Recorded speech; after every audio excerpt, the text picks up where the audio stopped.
Empaths and why we attract broken people. It's your girl Keeley Tavern. Now, firstly, I've had a question about why do I constantly attract broken people as an empath?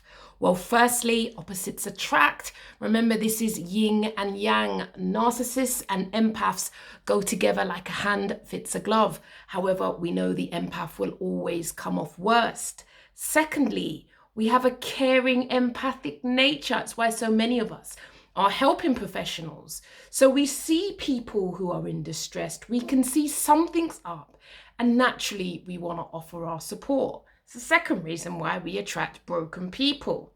Additionally, and this is a big one to be careful, you see people's potential.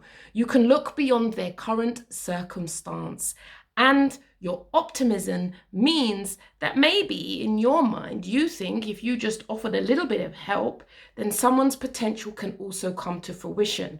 Also, some people are unscrupulous at targeting highly empathic people to use and abuse you for their own leverage. So we need to be mindful about the fact that actually there are people out there who target us because we can often at times struggle to say no. We can be too nice for our own good. And this is why we must be aware of people who put us on very high pedestals. If your own self-esteem is low and then someone starts to put you on a high pedestal and then you think, oh my gosh, I feel so wonderful about myself. This person just loves me as I am. It can be a beautiful thing, but we also know in that abusive dynamic, when that adoration stops, you're at ground zero.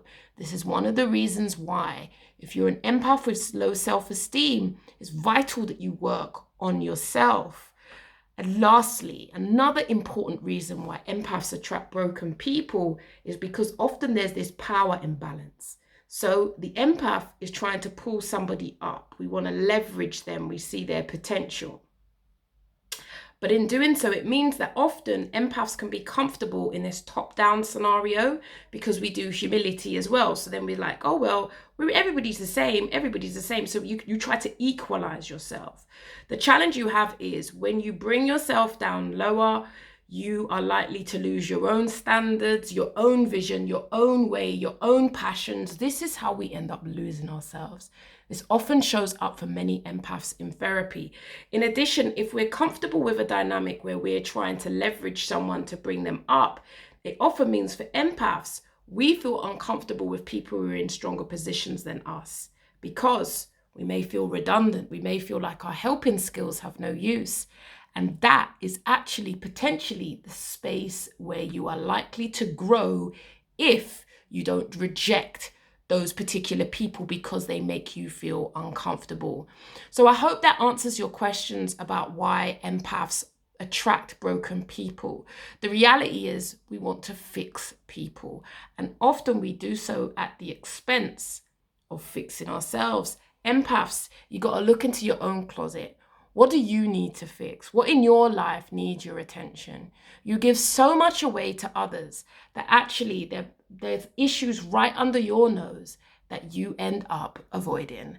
I hope this video is of help to someone out there. If you need help or any assistance, inbox your girl Key or give me a comment and give me a like. You are far from alone.